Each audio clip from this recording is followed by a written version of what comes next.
హైదరాబాద్ శివార్లలోని శంషాబాద్ పట్టణంలో అర్ధరాత్రి వేళ ఒక్కసారిగా తీవ్ర కలకలం రేగింది.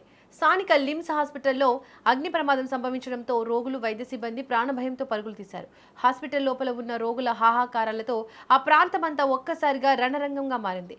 ప్రాణాలు కాపాడుకోవడానికి రోగుల బంధువులు అటు ఇటు పరుగులు తీయడంతో తీవ్ర ఉత్కంఠ నెలకొంది. లిమ్స్ హాస్పిటల్లోని ఆపరేషన్ థియేటర్లో ఈ ప్రమాదం జరిగింది. వైద్యులు ఒక పేషెంట్కు సర్జరీ చేయడానికి సిద్ధమవుతున్న సమయంలో ఒక్కసారిగా లోపల దట్టమైన పొగలు అలుముకున్నాయి. థియేటర్లోని ఏసీ లేదా వైరింగ్ షార్ట్ సర్క్యూట్ కావడం వల్లే ఈ పొగలు వచ్చినట్లు ప్రాథమికంగా తెలుస్తోంది. పొగలను గమనించిన డాక్టర్లు క్షణం కూడా ఆలస్యం చేయకుండా వెంటనే అలర్ట్ అయ్యారు. వెంటనే విషయాన్ని మిగతా సిబ్బందికి చేరవేశారు.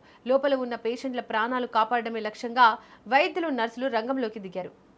ఆపరేషన్ థియేటర్ లోపల ఉన్న పేషెంట్లను అత్యంత వేగంగా బయటకు తరలించారు. ఐసీయూ, జనరల్ వార్డుల్లో ఉన్న మిగతా రోగులను కూడా స్ట్రెచర్లు, వీల్ చైర్లపై హాస్పిటల్ సిబ్బంది సురక్షిత ప్రాంతాలకు షిఫ్ట్ చేశారు. సమయస్ఫూర్తితో సిబ్బంది వ్యవహరించిన తీరు వల్ల ఒక పెద్ద ప్రమాదం తప్పిందని చెప్పాలి.